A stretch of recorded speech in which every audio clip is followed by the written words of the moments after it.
अस्सलाम वालेकुम। Agriculture expert tips के साथ मैं हूं आपका होस्ट अहमद वजीर गुल। अच्छा जी, आज हम मौजूद हैं, दिसंबर का महीना चल रहा है और आज हमारे साथ जो हस्ती मौजूद हैं वो मैंगो के बहुत बड़े एक्सपर्ट और हमारे उस्ताद, जिनसे मैंने बहुत कुछ सीखा। अल्हम्दुलिल्लाह आज वो हमारे साथ, हमारी खुशकिस्मती कि वो हमारे साथ यहाँ पे मौजूद हैं। Thank you very much sir. Thank thank you you. For coming. जनाब राना आसिफ हयात टीपू साहब हमारे साथ मौजूद है। अच्छा सर, हम इस वक्त यहाँ पे इंटीरियर प्रूनिंग करवा रहे हैं। हम अपने चैनल के दोस्तों को भी बताना चाहते हैं और जो हमारे बागबान हजरात हैं उनके लिए भी करना चाहते हैं। ये इंटीरियर प्रूनिंग के हवाले से जो हम कर रहे हैं इस वक्त, 11वें महीने में हमारी होती है, अब थोड़ी सी 10-15 दिन लेट हो गया, एंड ही हो रहा है हमारा। तो इसको आप किस नज़र से देखते हैं सर? जी, बहुत शुक्रिया अहमद वज़ीर गुल साहब, आपका माशाल्लाह मैंने आर्चर्ड विज़िट किया और आर्चर्ड में माशाल्लाह बहुत बेहतरी आ गई है कि आपने बताया था पहले सिर्फ़ यहाँ पर 3500 पौधा टोटल था, तो अब आपके 450 एकड़ में जो है आपने 25,000 पौधे जो हैं मज़ीद प्लग इन किए हुए हैं और उसमें से काफ़ी सारे पौधे जो हैं प्रोडक्शन पे भी आ गए हैं। तो जब आपने ये पौधे लगाने हैं और पौधे और ख़ास तौर पर जो हमारा एक अब जैसे ये पुराने आर्चर्ड में हम मौजूद हैं, तो यहाँ पर जो है हमें रोशनी और हवा के गुज़र के लिए हर वक़्त जो है वो प्रूनिंग का सिस्टम जो है वो जारी रखना है और ख़ास तौर पर जो रोशनी के लिए हम ये इंटरनल प्रूनिंग जैसे आप बता रहे हैं, तो इंटरनल प्रूनिंग जो है वो हमने हर वक़्त करनी है। इसमें बहुत सारी ब्रांचेज़ ऐसी होती हैं जो कि फ्रूट बेयरिंग ब्रांचेज़ नहीं होती। लेकिन वो ब्रांचेज़ जो हैं, जो फ्रूट बेयरिंग ब्रांचेज़ हैं, उनको भी डिस्टर्ब करती हैं। तो अगर हम उन नॉन फ्रूट बेयरिंग ब्रांचेज़ को रिमूव कर दें, तो हमारे पौधा जो बाकी पौधा बच जाएगा, वो बेहतरीन फ्रूटिंग उठाएगा। ना सिर्फ़ वो पौधा बहुत अच्छा होगा, बल्कि वो पौधा जो है आपको क्वालिटी फ्रूट भी देगा और आपके इस पौधे की जो सेहत है, वो भी बहाल रखेगा। तो थैंक यू सर। इसके अलावा हमने लास्ट ईयर भी, जब दिसंबर की लास्ट डेट चल रही थी, बल्कि न्यू ईयर की नाइट सुबह को हमने यहाँ पे आपको एक वीडियो बना के दिखाई थी जिसमें हम प्रैक्टिस कर रहे थे, जिसमें मिली बग के खात्मे के लिए हमने यहाँ पे गोडी करवा कर उसके ऊपर अच्छा एक स्प्रे करवा कर उसको हमने कंट्रोल किया था, फिर बैंडेजेस भी लगाए थे, ग्रीस भी लगाए थे। तो उसके हवाले से भी सर हमें कुछ टिप्स नई देना चाहेंगे इंशाल्लाह, तो उसके ऊपर सर आप क्या कहेंगे? जी, सर ये जो बैंड लगाना है, ये कल्चरल कंट्रोल में आता है।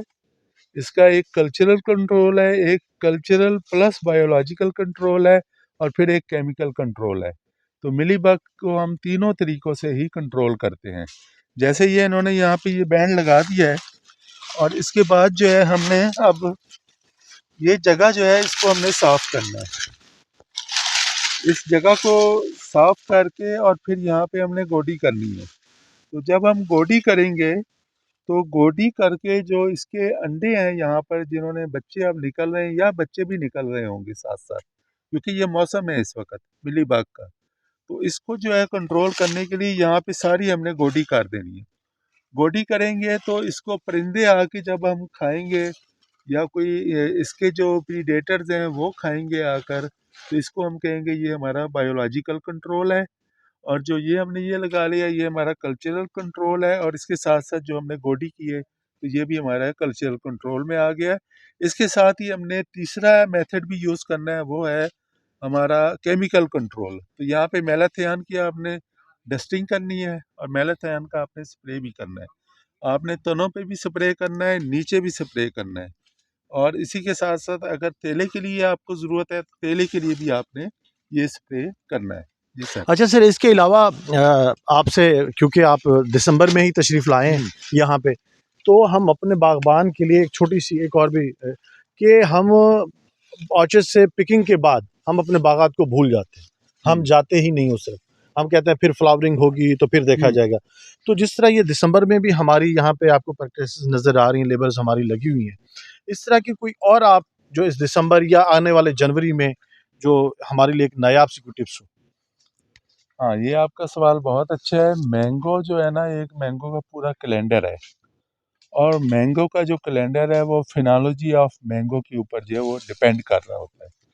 फिनोलॉजी में 5 पॉइंट हैं। आपका डोरमेंसी से शुरू होता है। पौधे की एक दफ़ा डोरमेंसी आ गई, हमने पानी बंद किया, तो ये एक सबसे पहला उसका पॉइंट है। और उसके बाद जो है ना, वो हम उस वक़्त डॉर्मेंसी में जब पानी बंद करते हैं, तो उस वक़्त रूट्स जो हैं वो अपनी ग्रोथ कर रही होती हैं। तो जो हमने फर्टिलाइज़र दी है पोस्ट हार्वेस्ट, वो हर सूरत में देनी चाहिए। तो वो उस फर्टिलाइज़र को यूटिलाइज़ करके अपनी डॉर्मेंसी के पीरियड में वो वहाँ पर अपनी ग्रोथ को मजबूत करती हैं। डॉर्मेंसी के बाद आ जाता है फ्लावरिंग। तो बहुत अहम मरहला है, ठीक है। ये हमारे एक कैलेंडर का हिस्सा है। तो ये जो बड इंडक्शन है और फिर बड ब्रस्टिंग है, तो वो ये वाला मरहला है। उसके बाद आ जाता है फ्रूट सेटिंग। फ्रूट सेटिंग के बाद आ जाता है हमारा फ्रूट डेवलपमेंट। फ्रूट डेवलपमेंट के बाद हम मरहले में दाखिल होते हैं हार्वेस्टिंग। तो ये तमाम जितने भी मरहले हैं इस 12 महीने के अंदर, तो ये हमें 5 से 6 मरतबा जो है हमें अपने आर्चर्ड में हाज़िरी भी ज़रूरी है, और उस वक़्त जो ऑपरेशन करने हैं वो भी बहुत ज़रूरी हैं।